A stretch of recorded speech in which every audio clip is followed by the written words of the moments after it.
Hey guys, it's John back again. And I actually wanted to talk to you about something that I'm noticing that's very prevalent, comes up a lot in my private sessions that I do with people in their readings.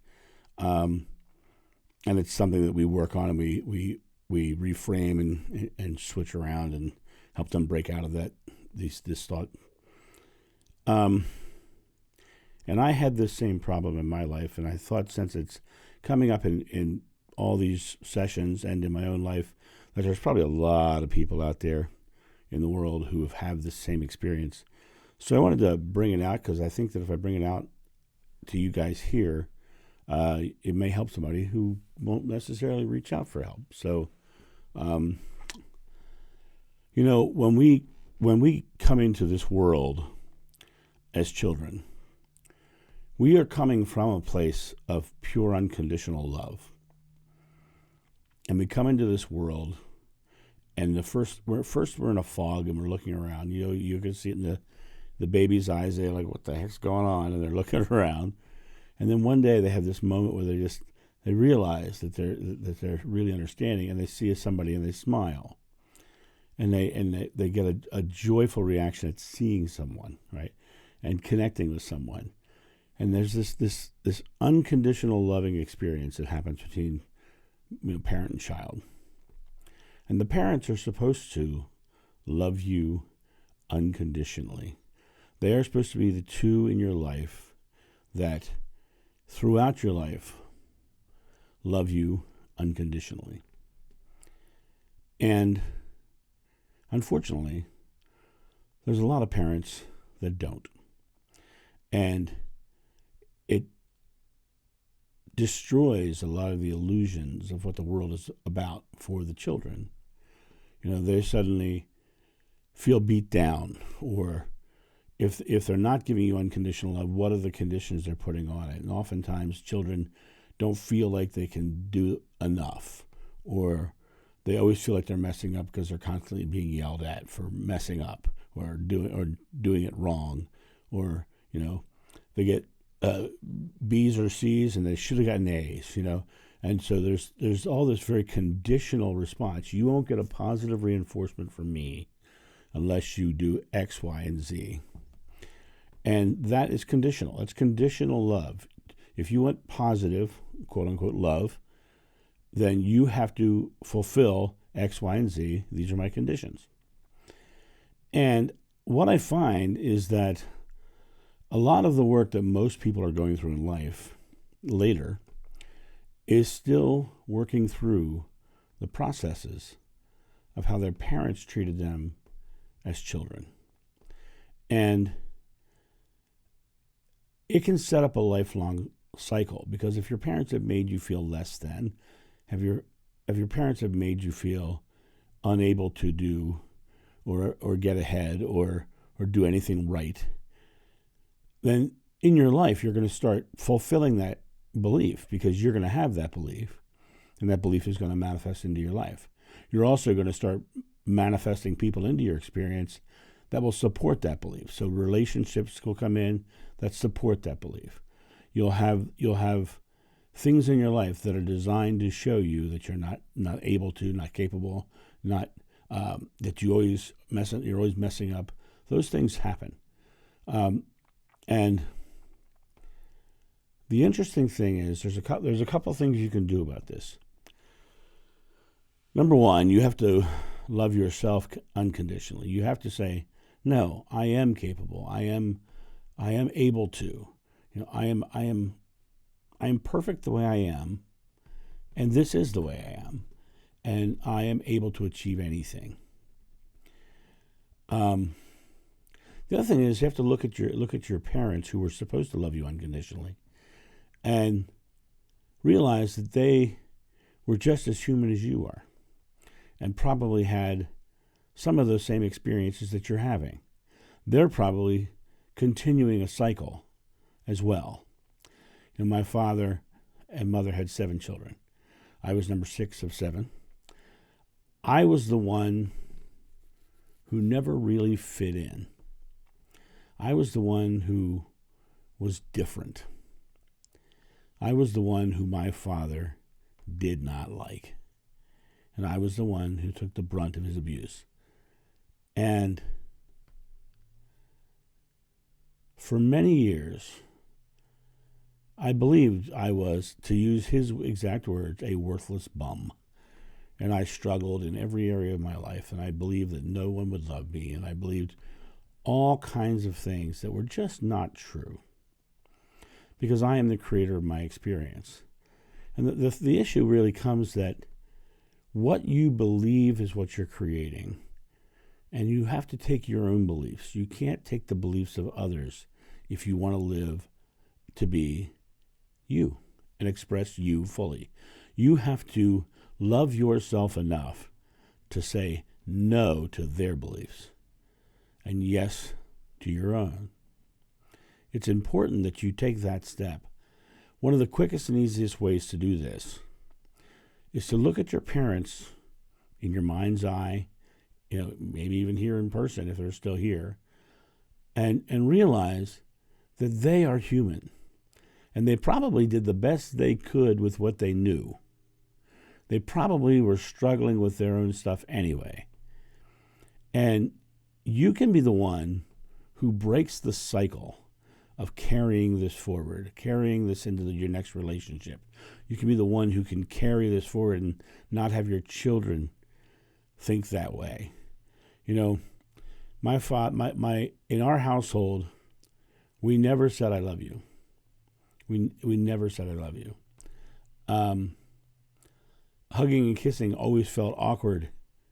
It just felt weird to even have that physical touch, because my father would not want his boys to be unmanly that way. G.I. Joes were dolls, and boys don't play with dolls. Those sorts of things.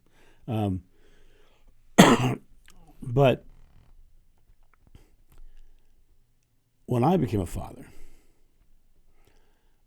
my goal was to not have my son have that cycle. Every day that I'm with my son, I tell him, I love you at least twice. I always tell him when he goes to bed, or I go to bed, depending on who goes first. And I always tell him sometime during the day, like if I'm dropping him off somewhere at school, or I always make sure I tell him, because I think it's important that you share that love. When they're struggling to do something and they do something wrong, even in those times, you have to be the one that they know they can trust and love and come to. Because that's not what your parents did. Does not mean that you shouldn't break the cycle. Because if you break the cycle with your kids, it changes everything.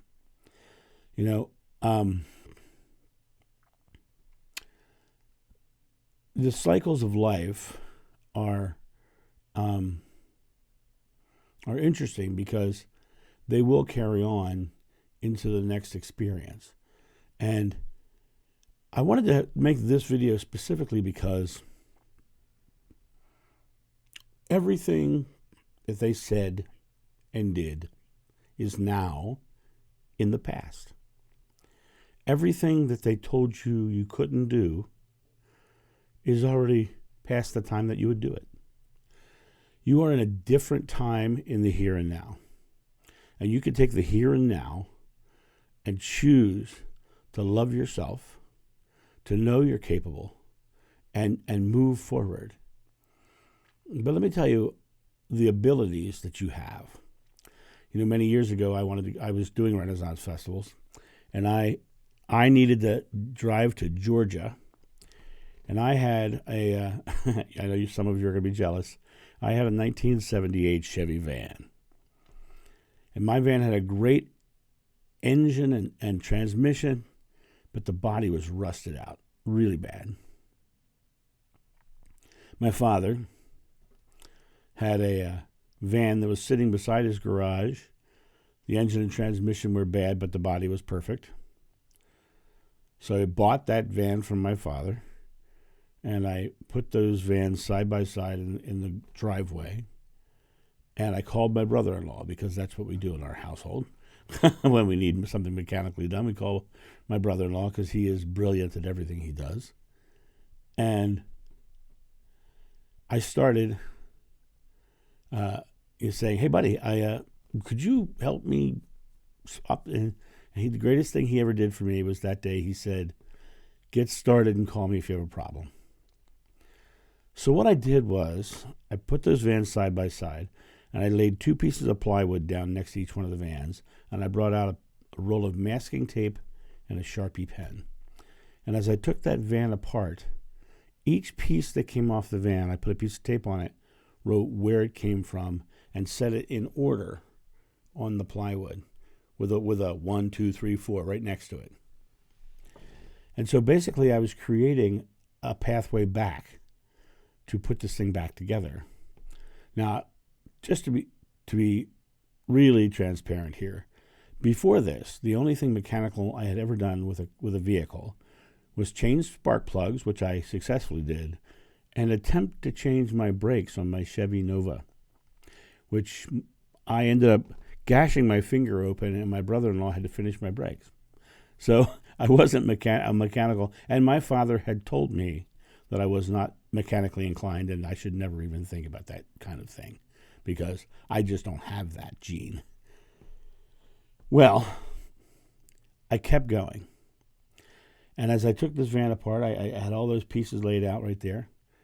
And this was my father's van with the bad engine, so I pulled the engine and transmission out of the back of that van, and I stuck it in the back of the other van, which was going to be going to the dump later, the salvage yard. And then I went over to this van and did the same thing, piece at a time, one moment at a time, one piece at a time. Set it out on that piece of plywood. This is where I noticed something. My van was an automatic transmission. My father's van was a 3-speed on the column. So now I had to switch steering columns as well. So I got another piece of plywood, and I pulled the 2 steering columns out, and I swapped steering columns, because you needed the automatic transmission steering column. So I got the whole thing in, and using my pieces of plywood, I started putting it back together, and I started tightening the last bolt on the entire job. And I stepped back and I realized by sticking to my present moment and making my present moment as successful as possible by writing everything down and setting it in making my present moments successful, I was able to swap engines and transmissions in these 2 vans. I was amazed. I was so proud. Climbed up in the van. I stuck the key in the transmission. I turned it and nothing happened. Didn't start. I was devastated. So I went in and called my brother-in-law, who, being the great brother-in-law that he is, came straight down. And he looked, and he got under the hood, and he looked, and he climbed up in the van, and vroom, the van started up. I said, "What did you do? You're magic." He said, "Well, John," he says, "you did everything right.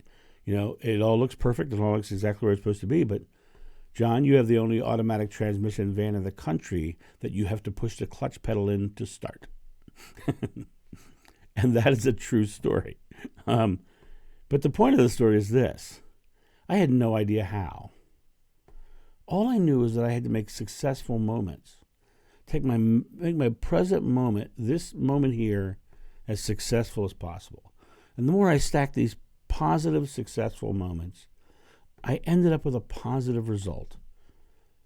If you make your moment loving for you and yourself, and know you can, no matter what anybody said in your past, you can do anything.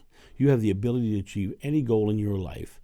The limiting beliefs that have been placed upon you by conditionally loving people in your past does not have to affect you moving forward. It does not have to affect how you get things done in your life. I had no idea how to swap engines, transmissions, and steering columns, but I did it by staying very present, staying in the here and now, staying in the I am moment, not the I will be moment or I was moment or what they said I was moment. I am. What am I declaring? What am I saying? What am I telling myself? Because it's my belief that makes me capable. It's my belief that makes me able to. It's my belief that makes me the dynamic person that I am. And I have to put my full belief and faith in the fact that I am a loving, intelligent person who can affect the world in positive ways. And that is important. It is really important that we all believe that we can, and then put that belief into the present moment. Put it into the small things. Put it into the smile you give someone as you pass them by. Put it into the dollar you throw in somebody's hat. Put it into taking your neighbor's trash cans in for them. Put it into anything you can possibly do. Anything that would help someone else and be kind to someone else and be loving to someone else. Put that into your moment, and you're bringing love into the world. And you're negating all this conditional fear that has been put into your belief system. By negating this conditional fear that's sitting back here, you're changing not only the world as a whole, but you're changing the cycle that you and your family are in. You're stopping a fear-based cycle by choosing to be dynamic and loving in the present moment. So get up in the morning, tell yourself flat out, I am intelligent, capable.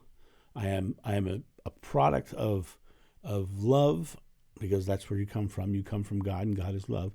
And I am going to show that love to the world in this moment, right here, right now. And sometimes that loving thing, that place where you start on that day, is loving yourself first. Get up in the morning, take a walk, go meditate, do something for self that's positive and loving. And it will slowly but surely diminish this belief that has been placed upon you by conditional love of the past.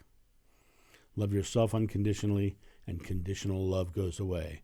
Love yourself unconditionally, and unconditional love can come into your life. That's the key. Have a great day, guys, and I'll talk to you soon. See ya. Bye.